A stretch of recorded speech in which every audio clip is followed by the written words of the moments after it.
Hola de nuevo, bienvenidos a otro capítulo del podcast Emprender con Arte de Lagar. Hoy tenemos aquí a Sergi Manaut. Él es experto en marketing y publicidad y durante muchos años trabajó como Strategic Planner en agencias de publicidad de mucha reputación. Hoy en día es su propio jefe, dirige su propio negocio llamado B-Sided, que nace de la intersección entre estrategia, innovación y coaching, y entre otras cosas ayuda a empresas y emprendedores a diferenciarse, transmitir su valor y usar la tecnología para crecer.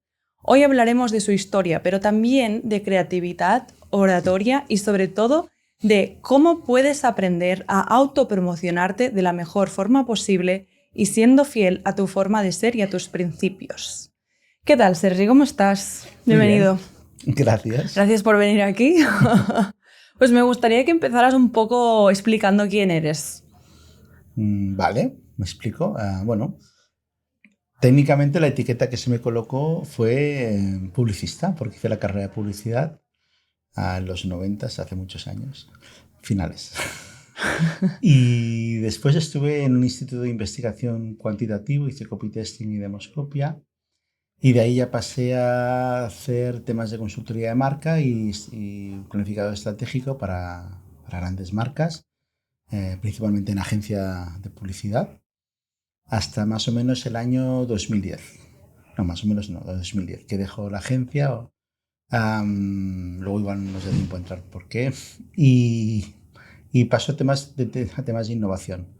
Me especializo en disrupción, temas de innovación disruptiva y en temas de gestión del cambio, que como has dicho es la intersección entre innovación, coaching y estrategia.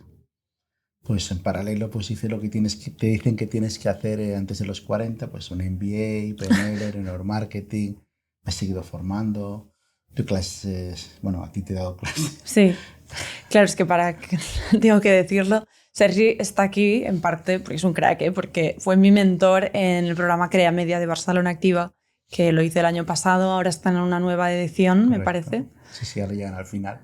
Pues hoy aquí en algunas aceleradoras más, en escuelas de negocio, en universidades, aquí en Barcelona, por ejemplo, la semana que viene estoy en La Rioja. Y paralelamente hice una pequeña consultora de estrategia y comunicación. Ahora estamos muy metidos en temas de inteligencia artificial y en temas de perspectivas de futuro. Y creo que te lo dije una vez, yo siempre he hecho cosas que según mi madre eran difíciles de explicar, porque cuando yo era strategy planner en una agencia, a mi madre le resultaba difícil entender qué era eso. Claro. ¿no? Yo le decía, mira mamá, imagínate un grupo de gente y coges a una persona y la sacas del grupo y la pones a pensar. Esto a mi madre le estallaba la cabeza y al final acababa diciendo a sus amigas, mi hijo hacía anuncios. Era mucho más fácil. Claro, porque a ti te pagaban por pensar. Correcto. Wow. ¿Y eso qué significa? O sea, te llegaba un encargo tipo, danos una idea para esto y tú tenías que dar ideas. No es exactamente así. El proceso de la publicidad, vamos a poner tele, comunicación es muy amplio, pero para acotarlo un poco, tú ves al final la pieza final que suele ser pues, un spot de 20 segundos, ¿vale? Es como uno de los entregables que tenemos en tema de public. Claro, para llegar a decidir qué decimos y por qué decimos eso, es un largo camino. Porque además tú no dices siempre lo que te gustaría, a veces dices lo que te conviene y lo que te conviene tiene que ver cómo estás tú respecto a tu competencia, cómo estás tú respecto a los insights o tendencias de marca. Hay un montón de información que tienes que, digamos que entender, desgranar, y sobre eso haces una propuesta. Esa propuesta estratégica de por qué voy para allí o no, o decido esto o no decido otra cosa, al final acaba en un briefing a creativos, los creativos acaban haciendo una propuesta o varias propuestas, en este caso de tele, pero no solo de tele, las campañas son cada vez más multimedia. Y eso es lo que hacía básicamente. Entonces estaba en una posición intermedia, no estaba en la parte creativa de una agencia, pero sí estaba, porque pasaba briefing y hablábamos con creativos. Y también estaba en la parte de cuentas, la parte más, no tanto de gestión, pero sí de estrategia. Entonces básicamente te pasabas o leyendo estudios, o yendo a focus groups, hay una gran parte de investigación. Y luego, bueno, pues yo siempre he pensado que era más un oficio. Cuando yo empecé no había strategic planner, o sea, era una figura que se llegaba a partir de los años, tú llegabas a ser strategic planner. Y bueno, ahora cuando ya me iba, veía strategic planners de, yo qué sé, de 20 y pocos años, decía, no puede ser, porque no tienen el background suficiente para poder haber llegado aquí, solo por años, ¿eh? Y bueno, durante un tiempo lo disfruté, pero después aquello fue más un calvario. Claro, ¿qué pasó en el año 2010, cuando esta parte de tu camino profesional se acabó? Bueno, espero que hayan cambiado las agencias, pero bueno, igual hay gente aquí que quiere estudiar publicidad. Seguramente. Pero tú creo que tú también tienes un compañero, ¿no? Sí. Uno de mis mejores amigos es publicista, strategic planner, concretamente. Como yo. Pero tiene mi edad. Es súper joven. Sí, ya verás que no hay gente que llega a los 40. Ya. Y si no, pregúntale. No, sí, ya va por el camino, pobre. Bueno, es que... Y bueno, al final las agencias espero que hayan cambiado, pero en aquel momento son trituradoras de personas. Al menos en mi experiencia, no quiero decir que todas las experiencias sean iguales a la mía, pero son muy estresantes, son horarios intensivos y extensivos, o sea, son muchas horas de mucho estrés, además, yo qué sé, hay ciertos trabajos, yo tengo que atender, yo qué sé, 10 mesas, pues ya lo sabes, ¿no? Pero a veces tú no te puedes decir, voy a llegar a la solución mañana. O sea, tú intentas llegar mañana, claro. Tienes elementos para llegar, al final tienes oficio y sacas una buena, pero no es matemático y además siempre estás sujeto a que encaje, que guste, lo discutes muchas veces, o sea, es cansado. Y el ambiente, bueno, pensar es muy cansado. Sí. Y el ambiente de la agencia era un poco tóxico. Y bueno, el año 2010 acabé siempre explico una anécdota, había venido a jugar a baloncesto. Yo siempre digo que jugar a baloncesto y estresarte no es compatible porque no puedes pasar la pelota y pensar en una campaña o pensar en tal cliente. Pero aquel día llegué, estaba en la terraza de mi casa y yo estaba bien aparentemente, pero mis manos me temblaban. Wow. Y mi pareja de aquella época, que era psicóloga, me dijo, te lo vengo advirtiendo, este no es el camino. Y allí me di cuenta de que aquello no era el camino y emprendí un viaje, no sé si largo, un par de años, para encontrar lo que quería hacer. Ahí más adelante me encontré con el Ikigai, Albert Miralles, ya conocía... bueno, Albert Miralles no lo conocía directamente, pero conocía ¿cómo se llama? El escritor de La Buena Suerte, no me sale el nombre. Este no lo conozco, creo. Mira que lo conozco perfectamente, he ido a cenar con él varias veces y no me sale. Bueno, a ver si saldrá mientras piensas. Fatal. Y... Al final tuviste ese momento de crisis, de ansiedad, que mucha gente le pasa, a partir del cual tu cuerpo ya te está gritando, oye, tío, haz un cambio, ¿no? Esto se tiene que acabar, tú no puedes seguir por aquí. Dejas la publicidad, que es algo con lo que, imagino, te debías sentir identificado porque estuviste muchos años de tu vida siendo sí, lo mío strategic planner. Medio vocacional, porque recuerdo que cuando tú estás buscando, no sé si fue tu caso, pero cuando llegan y te dicen que tienes que estudiar, ¿no? Pues sí. Yo que sé, derecho, lo que sea. Bueno. Muchas veces pasa. Tú realmente a aquella edad no tienes nada claro. Ni idea. Aunque te lleven a ver las facultades... Bueno, y te diría una cosa. Puede ser que no lo tengamos nada claro porque hay muchos inputs externos que en realidad lo que están haciendo es no dejarnos ver lo que nos gusta de verdad, ¿no? Porque hay la presión de trabajos que están socialmente bien vistos y reconocidos, como pues lo que has dicho, abogado, médico, arquitecto... Hoy en día aún sigue siendo así y hay otras que no. O sea, yo era buena estudiante y a nadie se le ocurrió pensar, ostras, esta chica igual puede ser cantante, porque se me da muy bien cantar. Pues no, las artes escénicas nunca fueron parte del plan de mi futuro, ¿no? No, y además las razones, los motivos por los cuales elegimos a veces lo que queremos ser, primero que te tienen que explicar que puedes cambiar, que no es inmutable y que la vida no es una carrera donde llegar el primero, puedes llegar más tarde y no pasa nada. Claro. Y a veces vivimos toda la parte escolar como si fuera una carrera y después que te puedes permitir decir que aquí no es lo tuyo cambiar. Y después está aquel insight de decir, bueno, yo qué sé, no estudies filosofía porque esto no da de comer, ¿no? Sí. ¿Cuántas veces lo hemos escuchado? O el mamá quiero ser artista. Esto no lo he visto mucho, pero sí, seguro, igual. Los padres se llevan las manos a la cabeza. Correcto. No, mi hijo quiere ser artista, no. Y yo creo, y luego, por ejemplo, yo hice publicidad, porque al final, cuando un amigo hizo, y me di cuenta que aquello encajaba perfectamente en cómo era yo, ¿no? Tenía la parte creativa, tenía Claro. la parte más Estratégica racional. y tal, sí. No, es que tampoco sabía en aquella época ni qué era estrategia, Ya. estamos hablando de 18 años. Quizás lo intuías, puede ser. Yo creo que me dejé seducir porque en aquel momento, en los 90, el publicista era... España ganaba premios, Ya. era un trabajo como... Se veía como, no sé cómo decirlo, sexy, cool, que diríamos ahora. Tenía una parte muy, muy hedonista, muy que quedaba bien decir que, ¿sabes? Yo tenía esa parte más superficial, aún la tengo, quizás espero que menos, era muy vanidoso y además las características que veía se ajustaban más que otro tipo de carrera. Entonces dije, bueno, ya lo he encontrado, es esto. Entonces sí que fue un tema más vocacional. Y luego durante la carrera descubrí que era Strategic Planner, con lo cual aún primero me sedujo la palabra, luego me sedujo el contenido, ¿sabes? A veces entiendes el significado, pero fue a través del significante, a través del nombre que entré. Y al principio guay, estás muy motivado, aparte haces cosas muy chulas, con tus amigos es como el rey del mambo, ¿no? Porque, no sé, he estado rodando con no sé quién, ¿no? Vamos a hacer con Chayanne, con Pierce Brosnan, con ese tipo. Sí, con gente famosa y todo. Sí, claro, estamos hablando de que tú estuviste en la cúspide de tu profesión. Bueno, o sea, en esa época... Sí, pero bueno, mis amigos estaban más contentos cuando les decía que tenía un casting de culos de Natrem. que se lo decía a mis amigos, pero yo no he ido a un casting de estos. El planner no hace ese trabajo. Pero, ¿sabes? Era como el que da bien. Claro. Y estabas ahí en esa parte, pero paralelamente también estaba haciendo un MBA, que eso también era bastante estresante.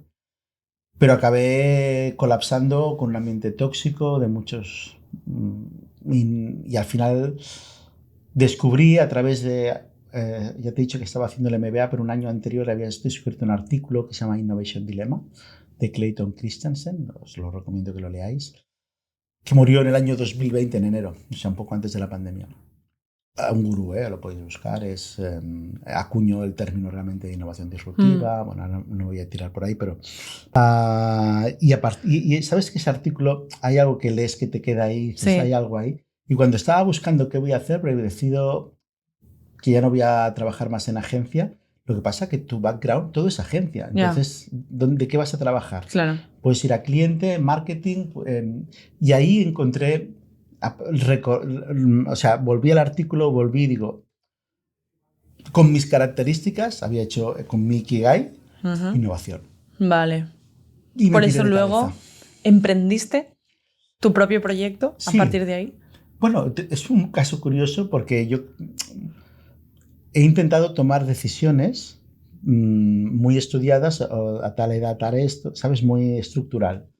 En este caso, yo estaba ya en ese campo, o sea, empecé a formarme porque no había formación de innovación en Barcelona. Entonces, pues hice un curso de Design Thinking, luego más adelante se apareció Lego Serious Play, el algoritmo de Amazon es fantástico porque empiezas a leer un libro, te recomienda otro y ahí vas mejorando y entonces, maravilloso el algoritmo, entonces lo recomiendo, pillar un par de libros buenos de innovación o de estrategia y a partir de ahí y te va recomendando. Te va recomendado, tú vas allí y voy haciendo. La hora de emprender, no solo innovación. Un amigo que hizo el MBA conmigo sabía que estaba allí, que no sabía qué hacer, que había pasado 1 año y medio que había dejado la agencia, continuaba en el paro, formándome, porque con la indemnización lo que hice es formarme, y me llama diciendo, yo tengo un problema, quiero que me ayudes. Y eso fue como en diciembre y empecé con él todo el proyecto de desarrollar todo el plan de marketing de su empresa, más o menos hasta febrero. Pero no fue algo pretendido. Bueno, surgió de forma natural, ¿no? Tú estabas en el paro, tuve que darme tenías mucho tiempo para poder cobrar. Claro. Y ese trabajo salió bien a medias. Vale. O sea, el trabajo salió bien. ¿Pasaron cosas? Sí, pasaron cosas. A mi amigo lo echaron de trabajo, básicamente. Pero fue bien y a partir de ahí Fui encadenando pequeñas cosas, pequeños trabajos de autónomo, hacía cosas de agencia, pero hacía también procesos de design thinking, por ejemplo. Vale. O sea, ya estaba ahí entre medio de... Porque en el principio, si hay gente autónoma que me escucha, siempre hay un cuento muy bonito, pero al final hay momentos, y sobre todo cuando empiezas... De mierda. Así dicho, momentos que malos. Lo que te llega. Sí. No dices, yo puedo elegir. Es mentira, ¿no? Hay momentos que sí podrás elegir, pero sobre todo cuando empiezas, tú tienes una necesidad de que te entre dinero a la cuenta corriente y vas a elegir lo que te hay. Entonces, si me entregaba, me había algo de publicidad. Bueno, de hecho, más adelante hice una cosa para Granini. O sea, que sí cogí algo de public. Pero ahí ya empecé con temas más de innovación, me llegaban más temas y ahí empecé ya a partir del año 2014 con Carlos hacemos una marca que se llama Decided para intentar ya, digamos, estructurar toda la oferta de temas de innovación y temas de formación. Vale, entonces, de innovación hablaremos en otro capítulo, ¿vale? Pero sí, ahora mismo también eres coach de oratoria. Sí. Y ayudas a los emprendedores a montarse un discurso para que expliquen quién son y qué es su proyecto, qué ofrecen, sí, ¿no? Correcto. Entonces, podemos hablar de esto en concreto porque es súper interesante aprender a vender al final, ¿no? Sí. Bueno, aprender a vender tiene que ver con la oratoria, pero no tanto. Tiene que ver más con la forma que tú te relacionas. Lo que sucedió, mira, hablaba mal de la agencia, pero una de las cosas que me dio la agencia es que me envió a hacer un curso de public speaking a Londres, una semana, sí. Porque considerábamos, yo también, de que hacer una buena presentación era importante. Sí. Aparte, siempre nos han dicho a nosotros que vendemos humo. Y a los publicistas. A los publicistas, el mundo de las ideas, que era como vender humo. Bueno. En fin, no vamos a entrar ahí porque es un melón esto, vamos. Pero yo siempre decía una cosa, yo vendo humo, pero intento que haya fuego debajo. Me encanta. ¿Sabes? Sí, es humo, pero hay fuego, ¿sabes? Ahí no el producto y el servicio que estás vendiendo es de calidad. Lo que pasa es que tú lo... Claro, vale. Me gusta esa visión. Y a partir de ahí empecé con ese tema, me salieron más oportunidades. Una vez ya salido de la agencia, a trabajar para TED Talks, con algunos emprendedores. Vamos a parar con los TED Talks. ¿Qué hacías en los TED Talks? Bueno, todo el mundo sabe lo que son las TED Talks. Pues te tengo que explicar todo lo que es un TED. Pero entrenabas a las personas, ¿no? Voy a explicar una parte. Hablo hasta 2015. Ya 2015 ya no hago nada, pero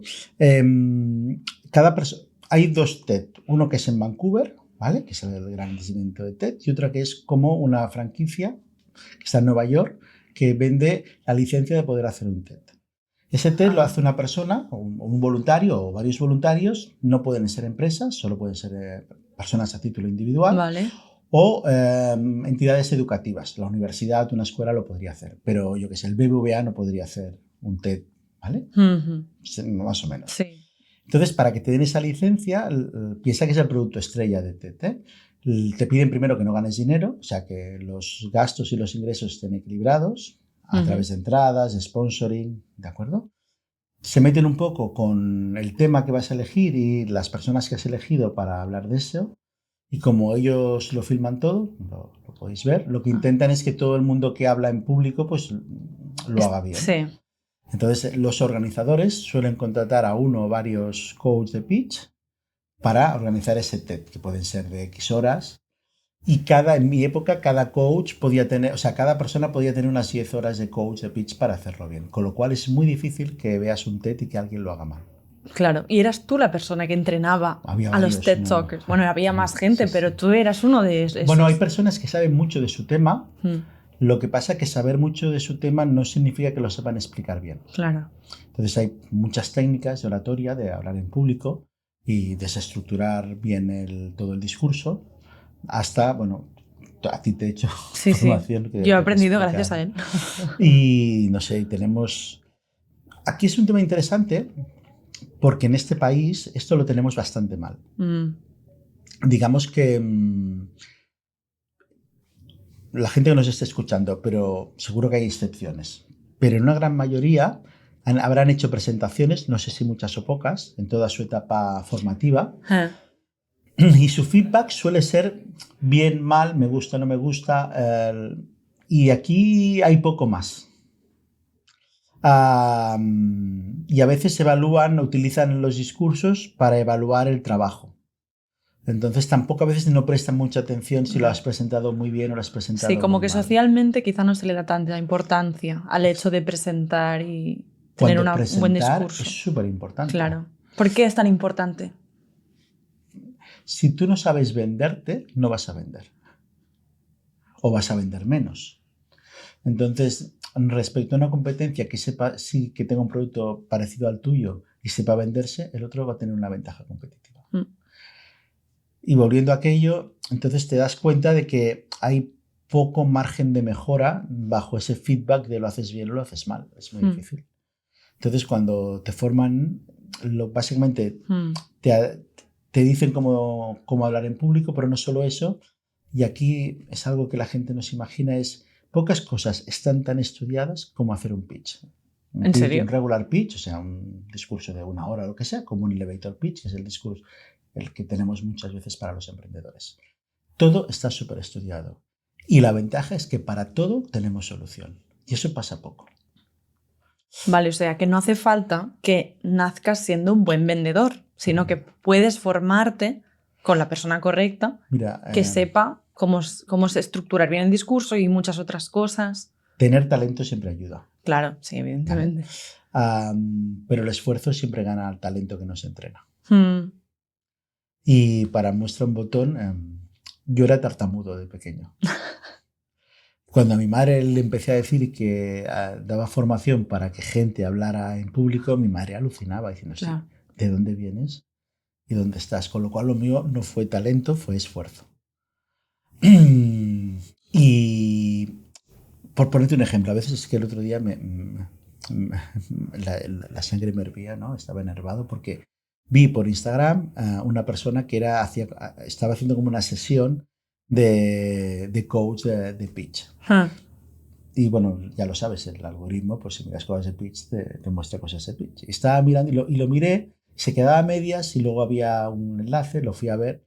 Claro, aquella persona con muy buena voluntad, había una chica que se puso nerviosa y la solución fue que se fuera a beber un vaso de agua o te tienes que tranquilizar, respira.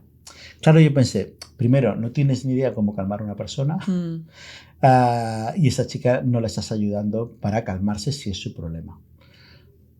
Entonces pensé, hostia, para hacer de coach de pitch, pues sabes un montón de cosas que a veces piensas que no tienen nada que ver con la oratoria, pero te puedo decir que la mitad de problemas de pitch se solucionan respirando, por ejemplo. ¿Respirando? Respirando. O sea que en general tendemos a respirar mal. No, en general respiramos casi todos mal. Esto hubo una chica en un capítulo que lo mencionó, Mireia Rosset, que hablamos de breathwork. No sé si te suena el concepto. Sí, pero ella no. Bueno, es aprender a respirar, porque pensamos que sabemos y en realidad nunca nadie nos ha enseñado. No. Bueno, sí que sabemos, ¿eh? Mira, si tú miras a un niño pequeño, puede estar 1 hora llorando y el cabrón o la cabrona no se pone afónica. Si tú miras el diafragma, barriga, no lo usa. Ves que sube y baja. Claro. Si tú estuvieras aberrido limpio durante 1 hora, te aseguro que te pondrías afónica. Entonces, lo que hacemos de pequeños, sabemos respirar y conforme vamos creciendo, desaprendemos a respirar. Y entonces hablamos muchas veces haciendo cimbrear las cuerdas vocales, pero no utilizando todo tu aparato para poder hablar. Entonces, aparte, eso es solo para proyectar la voz. Claro. Pero después, a través de la respiración, puedes controlar los nervios, puedes controlar el ritmo. Hay un montón de cosas que se pueden hacer a partir de la respiración. O sea, por ejemplo, recomendarías, si tú eres una persona que normalmente se pone nerviosa cuando tienes que exponer algo, meditar o hacer algún tipo de ejercicio que te relaje. Sí, mira, si quieres te explico un par de cosas que pueden ayudar a la gente. Sí, perfecto, vamos. Hay muchas, ¿eh? Pero primero un concepto. Tú desde decir relájate a alguien, esa persona no se va a relajar. Porque tú le digas que ojalá. O como cuando te dicen no llores, aún lloras más. O sea, el hecho de que tú interpeles a aquella persona y le digas no va a pasar. Y si a alguien le ha pasado, oye, eureka. Pero normalmente el hecho que tú interpeles a la otra persona para que para que cambie su emoción, no va a pasar. Sin embargo, digamos que es muy difícil controlar la mente de una persona en ese estado diciendo que se calme. Lo que pasa es que normalmente eso se extrapola a un montón de movimientos. Y tú, corporales, ¿no? Como de tics. Seguro has visto personas que tienen ese tic del bolígrafo, o empiezan a amasar las manos, o empiezan a caminar hacia adelante y hacia atrás. Hacia atrás es que tienen sus gases, es PNL. Pero si se mueven para un lado o para otro, lo que estás es que estás nervioso. Es como el futuro padre que está en un hospital, en aquel pasillo que no para de ir para arriba y para abajo. Sí. No lo hace porque quiere hacerle más pasos al reloj este inteligente que tiene, es porque está nervioso. Y la forma de intentar calmarse es caminando. Lo que sucede es que el resto está notando que está nervioso. Claro. Claro, entonces lo que decimos es, mira, cuando tú estás en un pitch y no tienes o te pones nervioso, si tus rodillas están alineadas con tus hombros, es la posición en la que tú tienes más equilibrio. Vale. ¿De acuerdo? Hombros alineados con las rodillas, clavados en el suelo. Mentalmente decirte que te calmes y calmarte no va a suceder, pero decir estate quieto internamente lo puedes hacer. Tú puedes controlar tu cuerpo y puedes decir estate quieto.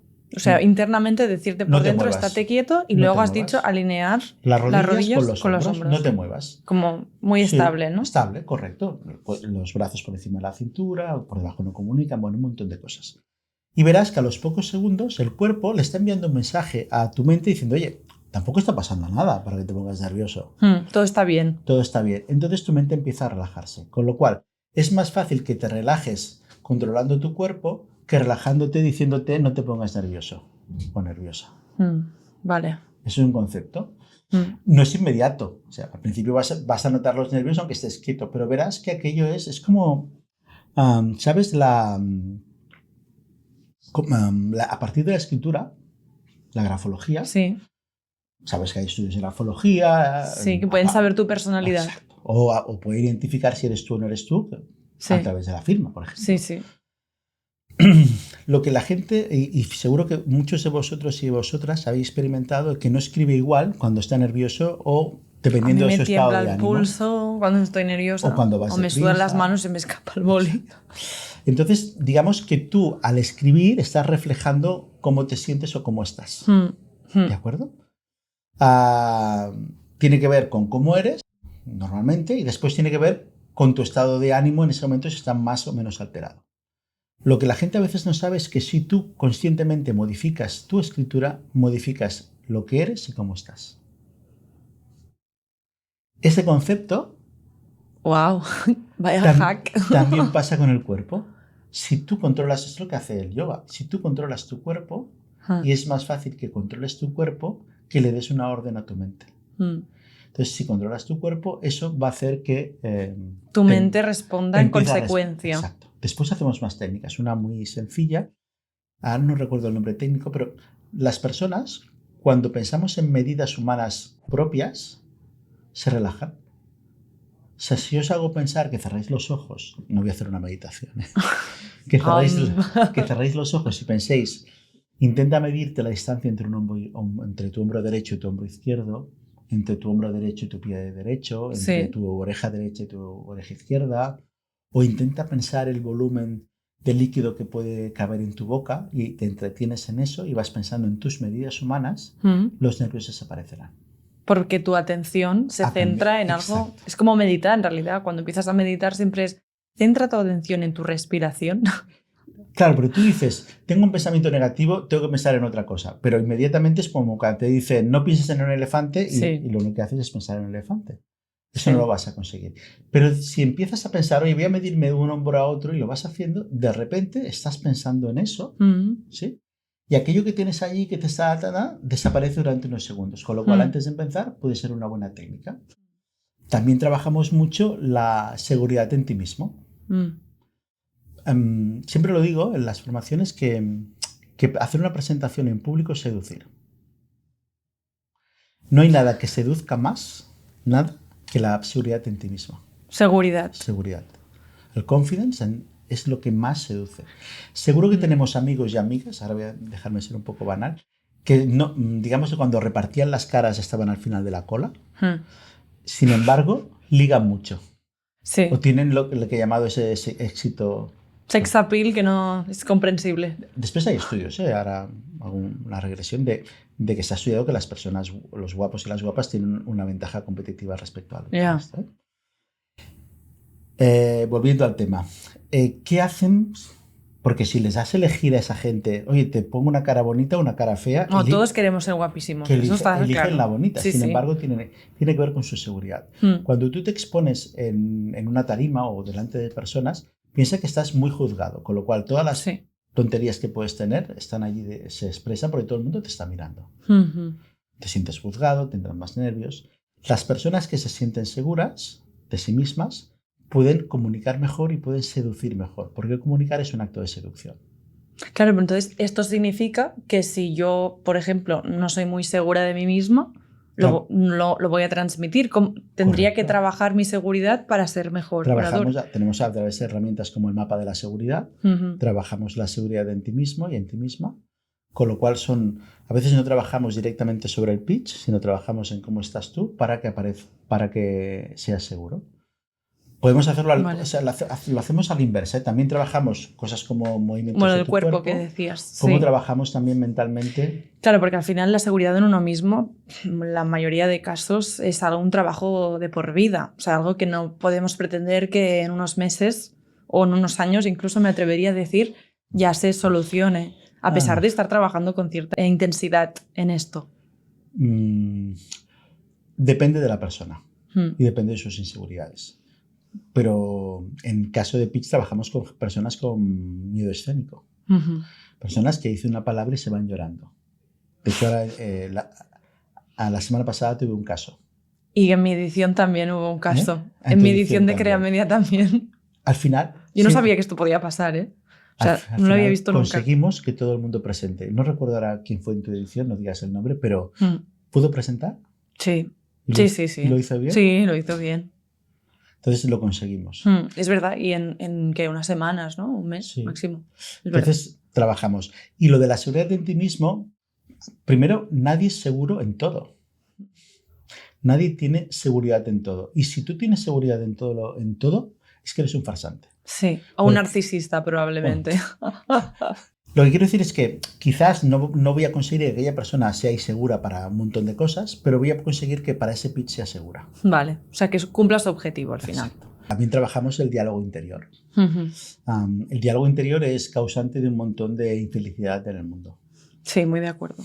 Aparte y de hecho añadiría que normalmente no sabemos ni que lo tenemos. O sea, yo tuve que ir al psicólogo por primera vez para empezar a darme cuenta de la cantidad de cosas horribles, además, que me decía a mí misma todos los 2 días por dentro. Claro, tenía ese diálogo, pero no sabía ni que era normal, ¿no? Lo que no te habían dicho es que lo podías controlar. Claro, sí, que podía ser diferente y podía empezar a decirme cosas más agradables. Sí, tú tienes un control sobre tu actitud. Sí. O sea, tú puedes decidir ser feliz. No siempre, entiendo que si tienes una mala noticia no tienes por qué entenderme, claro. Pero volviendo al tema, yo siempre digo un ejemplo, es que a un niño pequeño le dices que se le cae un diente, lo pones en una almohada, va a venir un ratón, después de la fábula, se lo va a llevar, porque los debe coleccionar, y te va a traer un regalo. Va un niño y se lo cree. Sí. Y además lo vivíamos con mucha intensidad y realismo. Si tú analizas un poco, o sea, la fantasía es brutal. ¿Qué sucede? Cuando nosotros nos decimos cosas a nosotros mismos o a nosotras mismas, nos las creemos. Entonces, si voy a un pitch y digo estoy nervioso, me voy a olvidar, me voy a quedar en blanco, no me va a salir bien, no lo llevo preparado, o voy a ser el peor de todos. Ese tipo, lo que sucede es que te lo acabas creyendo. Sí, totalmente. Yo lo veo un poco como un barco, ¿sabes? O sea, es como, me gusta visualizarlo así, como el Titanic, que se hundió, ¿no? Entonces tú tienes tu propio barco, que no es muy rígido, es como endeble, encima del agua. Sí. Claro, es tu responsabilidad decidir si el peso lo pones hacia abajo para que te hundas tú mismo, contigo mismo, sí, correcto. O mantenerte a flote. ¿Ve? Entonces mi idea es mantenerse ligero, porque si añades peso y mierda, te vas para abajo y te hundes. No conocía, pero sí. Entonces trabajamos justo con eso, intentando que las personas cómo pueden controlar su diálogo interior. Porque al final, si tú controlas tu diálogo interior, vas a poder aparecer en esa presentación como mucho más seguro.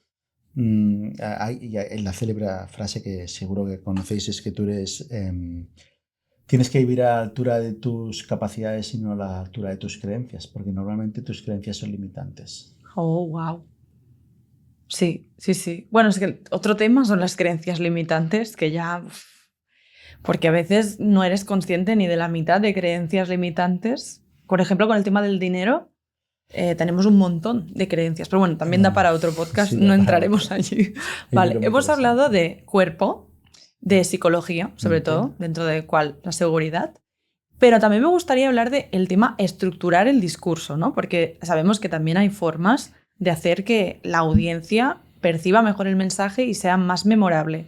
¿Puedes hablarnos un poco de esto? Sí, antes de hablar de memorabilidad, solo un apunte. Cuando nos planteamos un objetivo, cuando hacemos una presentación en público, intentamos venderlos, siempre hay 4 objetivos que tenemos que intentar cumplir. 4. Vale. Una es generar atención. Si no conseguimos que la gente esté atenta, o sea, que tenga curiosidad por lo que vamos a decir, la gente va a desconectar al primer minuto y no nos va a prestar atención. Sí. La segunda, nos tienen que entender, tiene que haber comprensión. O sea, y la comprensión va desde cómo lo dices, si hablas muy deprisa no se te va a entender, hasta la estructura de tu pitch o hasta el guión que lo vas a hacer o las palabras que vas a utilizar. Después, tienes que tener credibilidad, o sea, la gente te tiene que creer. Se complica la cosa. Y por último, el pitch aspiras a que la gente te recuerde. Vale, ese es el último punto. El último punto. Hemos dicho captar atención. Atención, comprensión, credibilidad y recuerdo. Vale. Siempre intentamos cubrir esos 4 aspectos. Y tenemos trucos para cubrir los 4. Vale, podemos decir uno, por ejemplo, de cada uno. Empieza por el que prefieras, por el que te venga primero. Del primero te voy a poner 2. Vale. Uno es el... Captar la atención, vamos a hablar. Digamos que hay como un montón de formas para captar la atención. Desde hacer una pregunta, desde introducir una frase o un dato que la gente no se espere, o un dato sorprendente. Un dato revelador. Vale. Una información reveladora. Desde una performance, desde un vídeo, desde un complemento audiovisual. Hay muchas formas de captar la atención. La primera y más sencilla, pero a la vez la más utilizada, es hacer una pregunta. Cuando tú haces una pregunta, estás programado para contestar.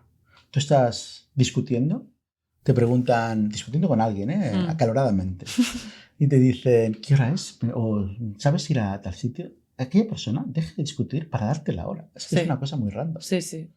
Porque estamos como programados. O estamos viendo pasapalabra o un programa de estos de quiz. Es verdad. Y respondemos nosotros por el concursante. Y alguien debería decirte que el premio no te lo dan a ti. O sea, que está muy bien pero que sepas 2 o 3 es... Sí. Entonces, cuando tú lanzas una pregunta, las personas intentamos dar respuesta a esa pregunta. Si en el momento que las personas intentan dar respuesta a esa pregunta, lo que sucede es que acaban de conectar contigo y acaban de desconectar con todo lo que llevaban antes de entrar en la sala. Ya están ahí en el presente. Solo que las preguntas tienen que tener 3 características. Ni tienen que ser demasiado fáciles, vale, ni demasiado difíciles, ni pueden ser preguntas retóricas. O sea, que no se respondan sí o no. Por ejemplo, una pregunta fácil sería ¿cuántos de la sala han tomado café? Vale. Los que han tomado café lo saben. Los que no han tomado café también lo saben. Con lo cual, mentalmente levantarán la mano, dirán sí o no, pero continuarán con lo que tenían en su cabeza. Ya. Es demasiado... Sí. ¿Me explico? O imagínate que pregunto sobre algo de física cuántica que tenga que ver con el gato de Schrödinger, que yo no lo he entendido aún, pero... Tampoco conectarán porque dirán muy demasiado complejo. ¿De qué estás hablando? De física cuántica, no sé la pregunta, pero vale, algo como muy complicado que solo tú sabes. La gente lo va a decir, ¿qué me estás explicando? O hago una pregunta retórica. ¿Sabéis que si tomáis azúcar cada día estáis no sé qué, no sé cuántos? Me lo estoy inventando. Si la respuesta está implícita en la pregunta.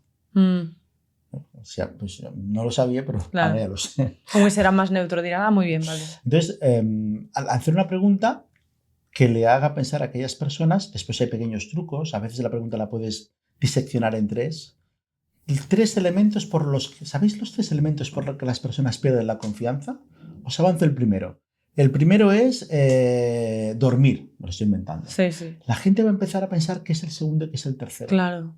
Ah, qué buena esta, ¿eh? Las personas, aunque sea por un momento, ya han conectado. Tienen la curiosidad y van a, durante ese primer minuto... Quieren saber cuál es el segundo y el tercero, a ver si lo adivinan. Y en ese momento, si tú los conectas, las personas van a seguir conectando con ese. Con lo cual es algo muy sencillo. Después, el segundo, por ejemplo, que te podría decir es lo que llamo una revelación. Yo mis discursos de innovación, ahora si alguien viene a alguna charla mía de innovación que doy, verá que hago muchas veces esta introducción, me funciona mucho. Antes hablaba de Clayton Christensen. Clayton Christensen hizo un estudio a principios de la década donde descubrió que las empresas que habían cerrado en la última década en los Estados Unidos se caracterizan por una cosa. Hacen las cosas bien. Hacen las cosas bien. O sea, ¿qué quiere decir eso exactamente? O sea, las empresas que cerraron, que les fue mal, sí. Había una característica que era que hacían las cosas bien. Pero entonces las que hacían las cosas mal sobrevivieron. Ahora te lo explico. Pero verdad es que ahora te explico, pero ¿notas que es un hecho revelador? Que no te esperas. Claro, puede claro. ser? Sí. Pues ahí las personas vuelven a conectar. ¿Qué me estás diciendo? ¿De acuerdo? Ahora te lo explico, pero lo explico siempre desde... Creo que lo expliqué así también. Yo soy de Sabadell y allí pusieron un IKEA. De hecho, ya no decimos antes de Cristo, decimos antes de IKEA.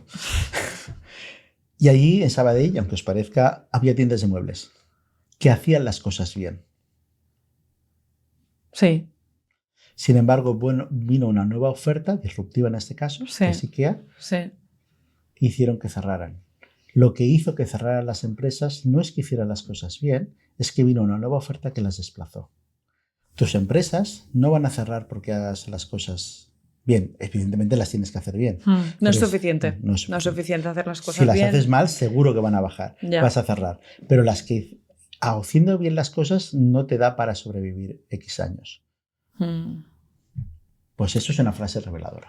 Buenísima esta. La formación. Claro, entonces tienes ahí la audiencia, ya está tengo dentro. Trucos, sí. Vale. Ese es uno. ¿Qué era el segundo? Como la comprensión. Sí. Tienen que entenderte, dicho de otra forma, ¿no? Sí. Entonces el lenguaje no puede ser, imagino, ni muy complejo ni muy sencillo.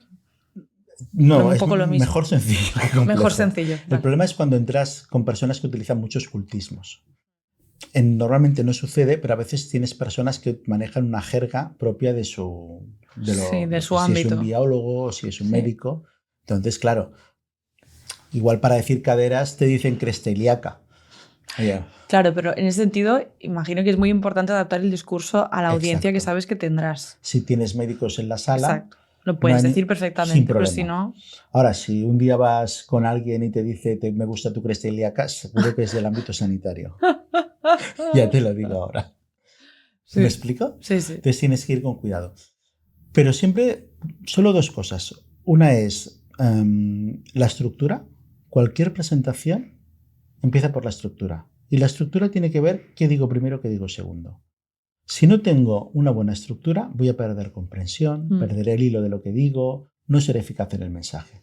Con lo cual, parte de la comprensión empieza con la estructura de tu discurso, de tu pitch, como le quieras llamar. Y tiene que estar bien estructurado. Enlazo con la de recuerdo. Vale. Porque tiene que ver. Una parte del recuerdo, ahora no voy a explicar todo lo que tiene que ver con el recuerdo, tú lo has visto. Bueno, es que hay infinidad de cosas. Me acuerdo que nos decías como 15 cosas de cada punto. 15 Muchas. Pero normalmente, esto en neuromarketing lo podéis ver, las personas recordamos más el principio y el final de las cosas. Si no hacer una prueba, igual no tenéis muestra suficiente, pero coger una lista de palabras aleatorias que no tengan que ver una con la otra, poner 10, 12, 15 palabras y a un grupo de personas se las decís con el mismo tono, pam, pam, pam, pam, todo el rato. Después, deja pasar un minuto, ablanda, porque hay gente que puede retener las cosas durante un minuto. Intentamos que eso borrarlo. Gente muy inteligente. No, por el tipo de memoria. No todo el mundo utiliza la misma. Vale. Y pregunta qué palabras recuerdan o que apunten las palabras que recuerdan. ¿Recuerdas esta? ¿Recuerdas esta? O que apunten las palabras. Y verás que habrá un grupo de palabras que más recordadas están al principio, un grupo de palabras que más recordadas están al final. Y en medio las recordarán menos. Con lo cual sabemos que la gente recuerda más el principio y el final de las cosas. Entonces, cuando hagas la estructura de tu pitch para ganar comprensión y ganar recuerdo, primero que tienes que hacer es identificar cuál es tu mensaje principal. ¿Qué es lo más importante que quieres decir? Que viene a ser el objetivo que persigues con tu pitch. Por ejemplo, yo quiero vender y mi punto fuerte del proyecto es la propuesta de valor o es el plan financiero. Entonces, esto lo pongo estratégicamente al principio o al final con la intención de que justo esta parte sea lo que impacte más. ¿Puede ser algo así? Sí, lo que pasa es que no me gusta la palabra quiero vender. Vale. Porque hacer que la gente te compre algo que no quiere también es una llamada al fracaso. Te lo pongo en publicidad. Hacer una buena campaña de un mal producto hará que al principio se vende para que después se deje de vender. Claro. Vale. Entonces tampoco es una buena idea. Sí. Y luego, si quieres, hablamos un poco de técnicas de venta. Lo que decimos es que te obliga a decir qué es el mensaje principal y cuáles son los secundarios. ¿Y cuál es el principal? Pues arriba y al final, con lo cual intenta cerrar o abrir como cierras, por ejemplo, y a partir de ahí estructura todo lo que quieras decir. Después hay estructuras más rígidas que se tienen que ver con el elevator pitch, porque son 3 minutos o hasta 5 minutos se considera elevator pitch. Pero si no, ese tipo de estructura ya hará que ganes compresión. Una segunda cosa es la velocidad con la que hablas. No hablar muy rápido. A mí me pasaba, no sé si te acuerdas, yo hablaba rapidísimo. Las personas somos capaces de retener hasta 160 palabras por minuto. Menos de 130 se considera lento y más de 160 se considera deprisa. Hay una web que te lo puede medir, se llama Speech. Luego te lo digo. Speech, estaría guay ese nombre, Sí, pero no me acuerdo el nombre. lo pero pondremos lo igual. pondréis. Sí. Y si no queréis contar las palabras, unas 10-11 líneas de un guión es un minuto. Es verdad que podrías decir 15 y hasta 20 líneas hablando, pero hablarías a tan velocidad que no sabría entender. Claro. No, y además me he acordado que la importancia del silencio, Hombre, esa cosa que nos incomoda muchas veces, ¿no? Pero que es estratégicamente usada en los momentos después de decir algo que consideras que también es importante, ¿no? Mira, decimos que las personas que dominan el silencio dominan la escena. Cuando tú pones un silencio sirve para muchas cosas, pero un silencio es una forma de subrayar lo que vas a decir a continuación. Las personas conviven muy mal con el silencio. Les crea cierta tensión, cierta incomodidad, sobre todo si el silencio es prolongado, porque están allí a la espera de qué va a suceder. Ese momento genera una gran atención, con lo cual es una forma de estar atento que lo que voy a decir es importante. El silencio ayuda. Hablar muy deprisa sin silencios lo que provoca es que respires mal. Llegas al final de las frases ahogado y ya vas como atropellado y eso está afectando en la forma en la que hablas porque tienes menos oxígeno en tu cerebro. Silencios, microsilencios en tu pitch es importante y silencios más prolongados para marcar a la gente que aquella parte... Sí, sería como un signo de puntuación. Exacto, como o un subrayado. Exacto, mucho más.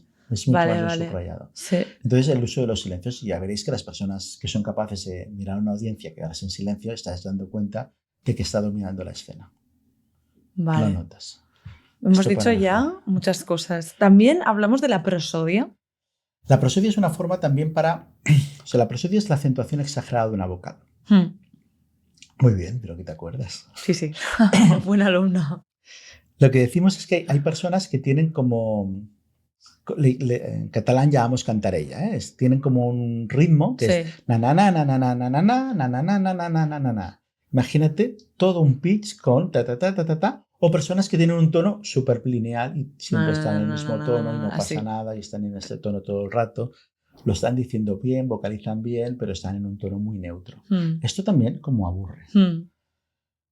Para que eso no suceda, utilizamos prosodia, que es acentuar una vocal de una forma distinta, para que veas que no está. Dime alguna frase que tú quieras decir y verás que suena distinta. Bueno, la introducción. Bienvenidos al podcast Emprender con Arte.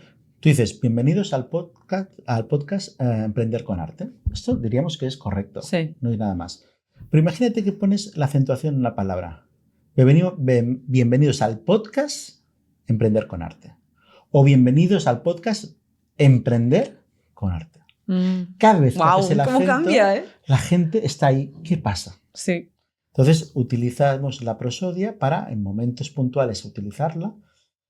No pretendemos que te aprendas en cada palabra, porque no pretendemos nunca que te aprendas nada de memoria. Eso lo podemos hablar después.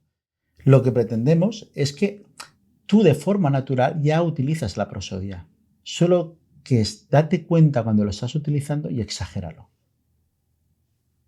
Y ese es el ejercicio. Vale, buenísimo. Bueno, o sea, yo creo que con lo que hemos dicho ya hay un montón de consejos y material para que lo puedan empezar a ensayar.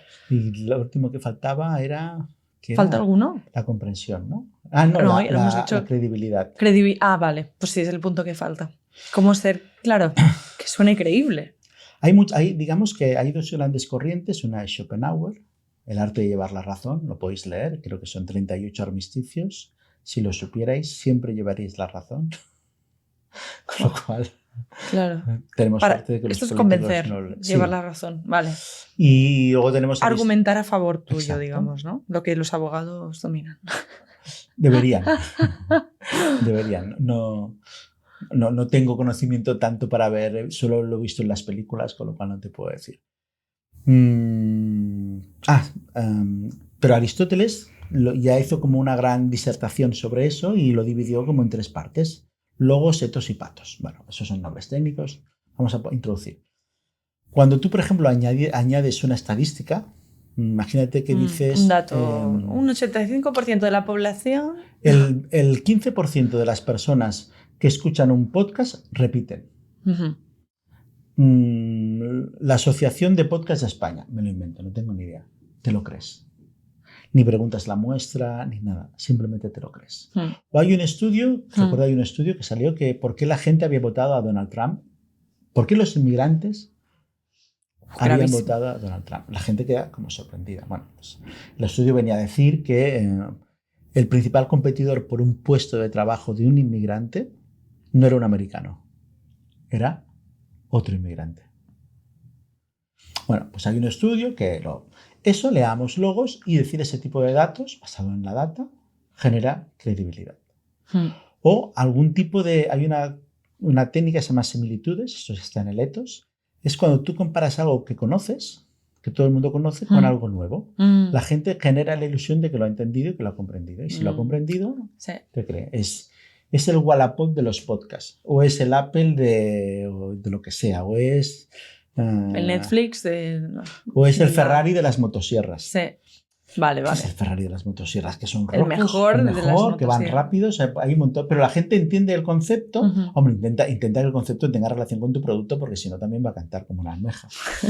¿Me explico? Sí. Pero hay técnicas para explicar historias, mostrarte vulnerable. La empatía genera credibilidad. Seguro que habéis escuchado a personas que empiezan diciendo estoy nervioso o estoy nerviosa. Eso genera empatía, por ejemplo. Sí. Entonces, mostrarte vulnerable genera empatía y la empatía genera credibilidad. Pues hay un montón de técnicas para generar credibilidad. Vale, súper. Bueno, hemos cubierto los 4 puntos. Sé que hay más cosas, porque tú eres una caja de tesoros y sabes un montón. Pero ya llevamos bastante rato, ya 1 hora de podcast. Ostras. Sí, así que vamos a ir a la última parte, ¿vale? Sobre las 20. Vale, entonces, vamos ahora sí a tu análisis. Tú eres signo solar Piscis, ascendente Escorpio y la luna en Cáncer, ¿vale? Entonces, justamente tienes la tríada de agua, los 3 son signos de agua. ¿Qué significa? Que en este caso... Agua es el elemento de la emocionalidad y como tienes mucha agua en tu carta, de hecho si la miras entera, porque aquí todos los signos cuentan, tienes mucha predominancia de eso, con lo cual es una persona muy sensible, conectada con sus emociones, empática, es decir, que también puedes conectar fácilmente con las emociones de los demás. El signo solar en Piscis además te da un extra de empatía y una creatividad muy conectada al subconsciente colectivo, que eso Jung también habla mucho de esto. Esto, pues vinculado a lo que hemos hablado de que eras publicista, realmente tenías ideas muy buenas y originales justamente por eso, ¿no? Por tu facilidad de conectarte con la energía del todo. Te venía un poco de allí. Luego, Siempre he dicho que es saber interpretar las señales. claro, pero los Piscis sois muy místicos, la mayoría. Muchos no lo han descubierto, pero el potencial está ahí.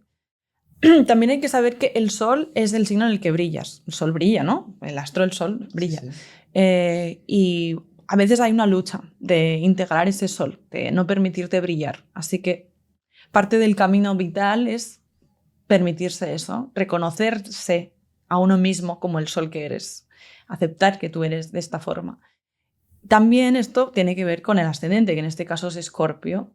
El ascendente a veces se interpreta como lo que proyectamos de cara a los demás, esa parte externa, como la piel exterior.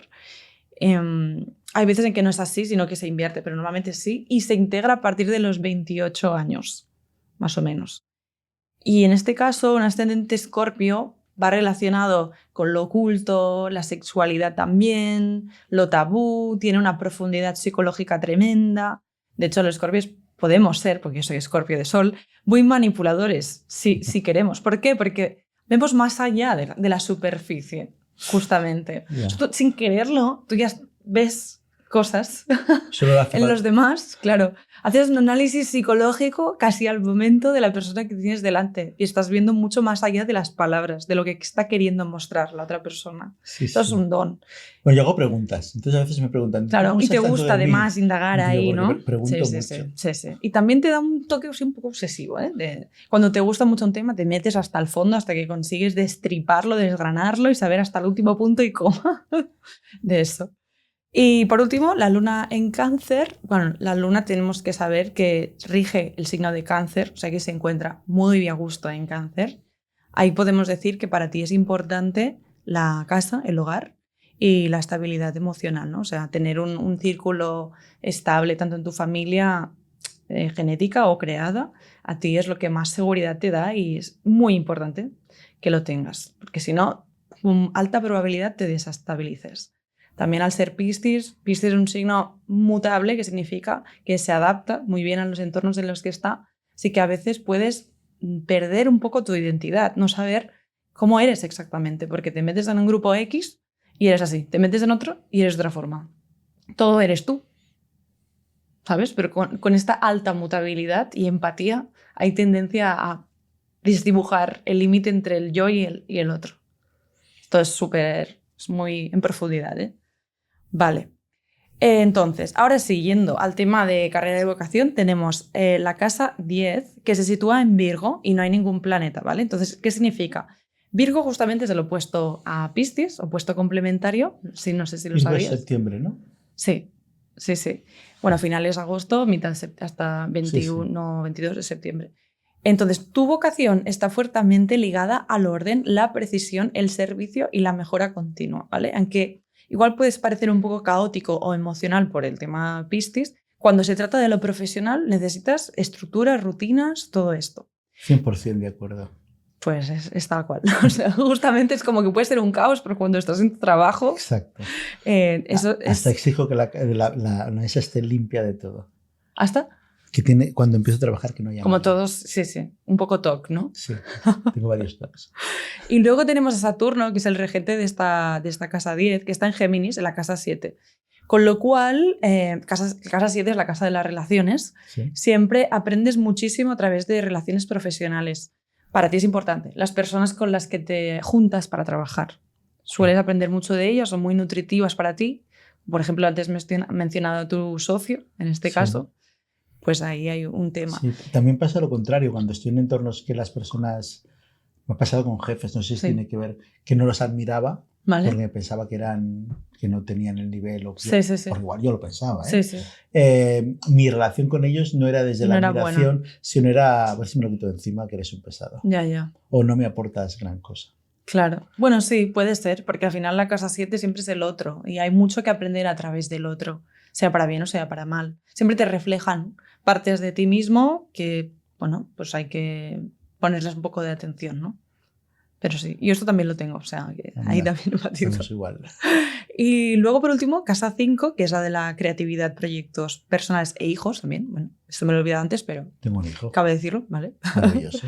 Pues está en Aries, con el planeta Venus, ¿vale? Aquí hay un poco una contradicción porque el que rige Aries es Marte, pero tienes a Venus y Marte y Venus son los amantes cósmicos opuestos. O sea, uno es la energía femenina y la otra es la energía masculina.